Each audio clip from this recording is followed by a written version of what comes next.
Vou contar aqui um pouco do passado, o passado dos tempos de papai, dos trabalhos dele. Isso aqui é dentro das terras da gente, aqui de mundo acima aí, tá dividido, hoje é dos filhos, né? Hoje é patrimônio dos filhos. Para ali também, onde vai ter esse poço aí, também era terra do meu pai. As terras dele, ele tinha uma porção de terra. Uma porção de terra, mas também tinha muito filho. Aí todo mundo ficou com um pedacinho de terra. Não é muita, mas não é morador de ninguém. E isso aqui, esse terreno de papai, era coberto de cana. Isso aqui hoje vocês estão vendo aqui de mundo acima o capim verde de jeito, é capim elefante.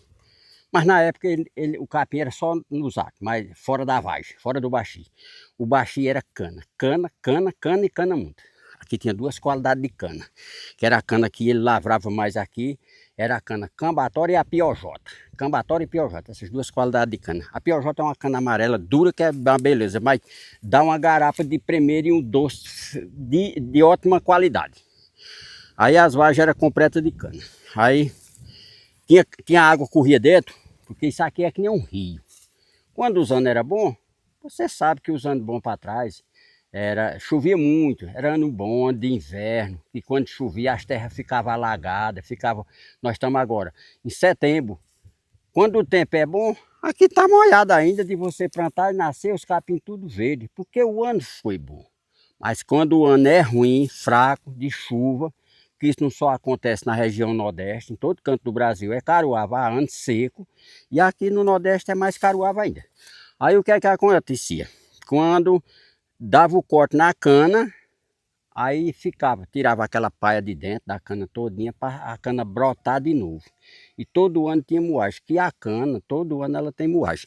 Mas onde é casa é tapera, como se diz. Aqui ainda existe, eu plantei aqui umas carreirinhas de cana, mas como eu não lavro a cana, também não fiz a planta certa para, como se diz, para utilizar, para a moagem, fazer a moagem.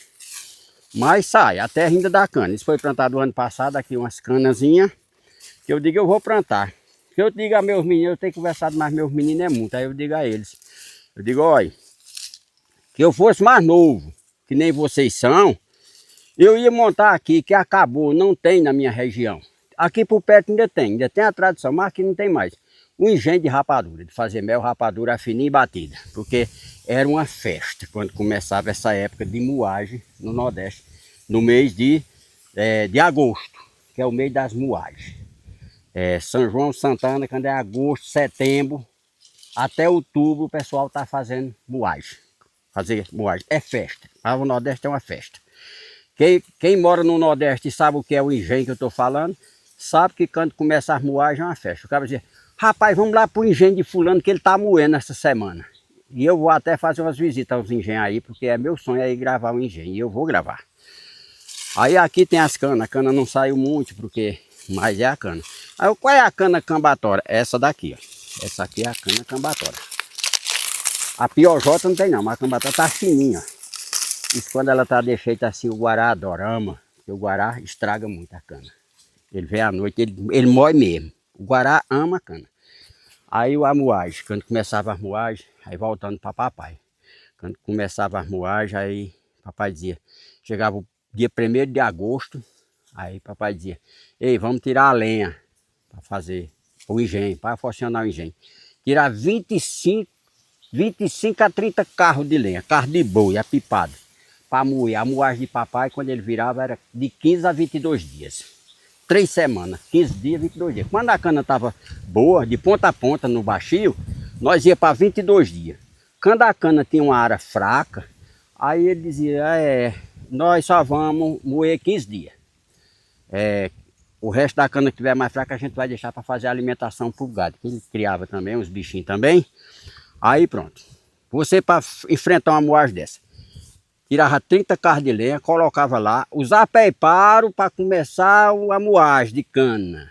30 carros de lenha tirada para moer a cana, para fazer a moagem. Entre 15 e 22 dias, 30 carros de lenha. Um porco grande no chiqueiro tinha que ter, é tradição de fazer isso, papai fazia, foi com 80, 100 quilos para dar de comer os trabalhadores durante o tempo da moagem. Fora outras carnes que ele comprava, para poder virar uma moagem. 2 carreiros.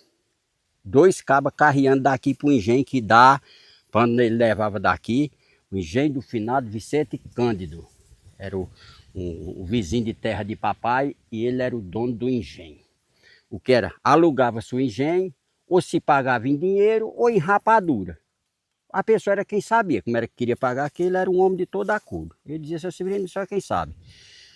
Não só papai moía no engenho dele, mas ele tinha essa acordo. Ou você pagava com rapadura um tanto, que compensasse a diária do engenho, ou você pagava em dinheiro. E o que era que ele fornecia? Ele fornecia 2 juntas de boi, que era para puxar o engenho, a manjarra, para poder moer a cana. Ele dava 2 juntas de boi. 2 juntas de boi é 4 boi, para puxar, para fazer a moagem. Era por conta do aluguel do engenho. Aí eram 2 homens cortando, 2 carreiros, são 4. O mestre era um careireiro, que limpa o caro, a garapa.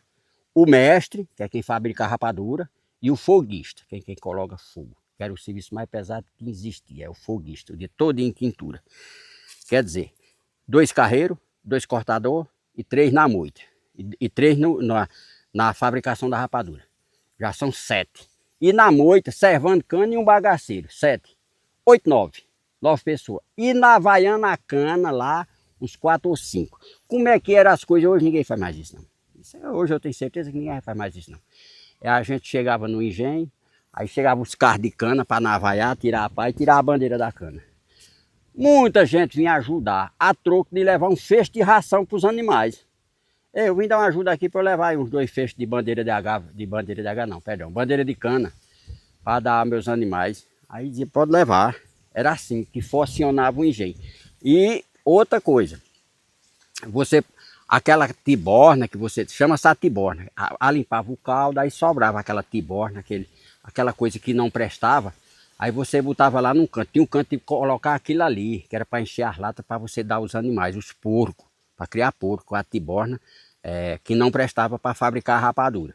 Porque se não tirar aquilo, a rapadura dava toda encerada. Da rapadura encerada, é ruim, não é boa. Aí fazia esse monte de gente. Outra coisa, hoje você vai no engenho e pode levar o dinheirinho no bolso. E é o certo, hoje é o certo, porque hoje tudo é com despesa. Hoje você tem que levar o dinheiro para você comprar seu litro de mel, seu alfinim, a sua batida, a rapadura. A rapadura feita na hora, ela é gostosa, é cheirosa. Você tem que levar o dinheiro. Mas no tempo que papai moía e no tempo do meu pai, que não estou falando do meu pai, no tempo das moagens, no tempo de papai, o que era que acontecia? Papai dizia, ô fulano Tel, eu estou moendo lá, vai buscar o mel. O cara vinha com um cabaço para levar cheio de mel, de 5 litros de mel, 4 litros.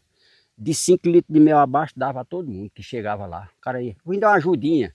Aí papai disse, vou dar uma ajudinha lá na moagem. Leva uma vazia para trazer um mezinho.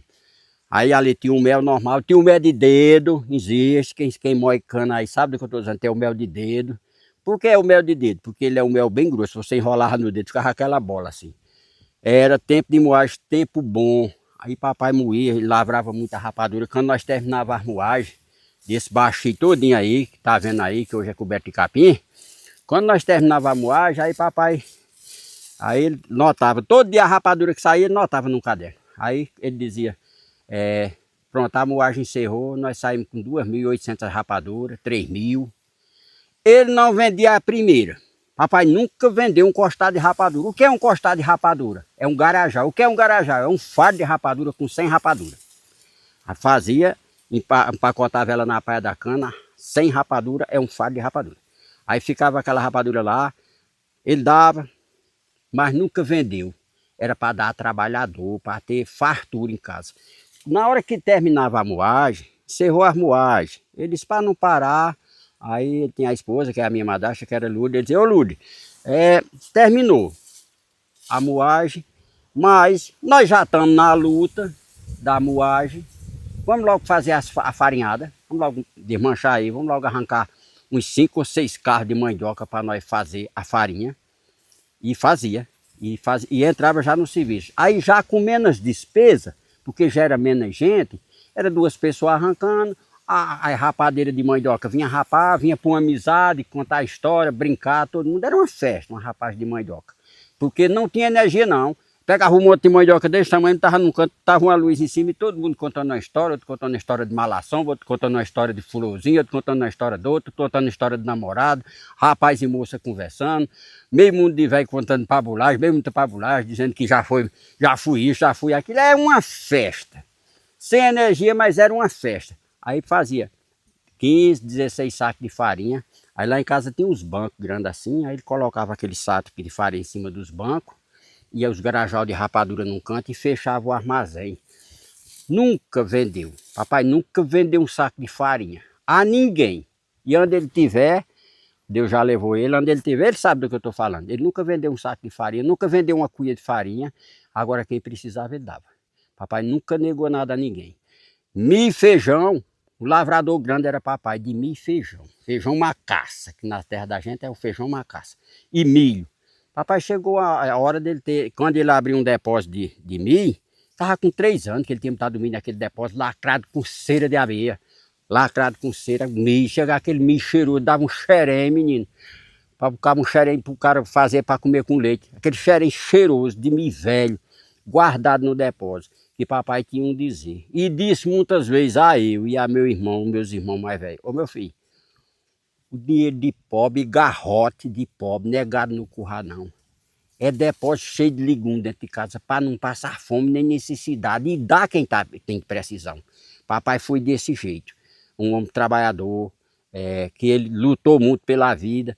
Apesar aí quando chegou na idade, chegou meio adoentado e as coisas caiu um pouco. Mas enquanto papai, que era um homem de administração, que ele sabia administrar, as coisas andavam, era de barriga cheia. Digo daqui para Jesus, nunca faltou na casa do papai, nunca.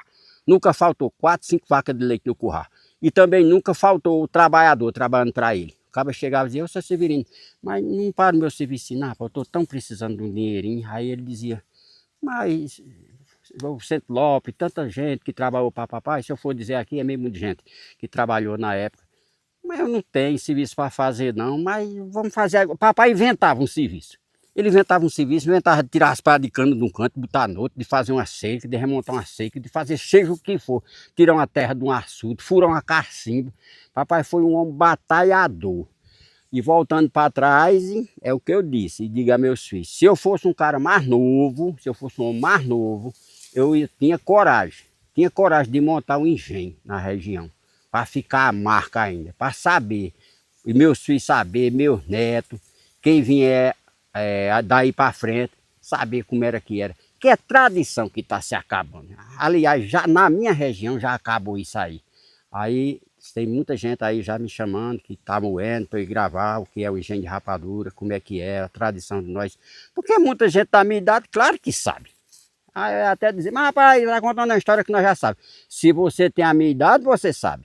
Agora, se você não tiver, for que nem o câmera que está me filmando aí, um menino novo, e gente nova aí de 25 anos abaixo, não sabe nem o que foi que eu falei, o que é o engenho de rapadura. Era riqueza no Nordeste, era coisa bacana, era festa.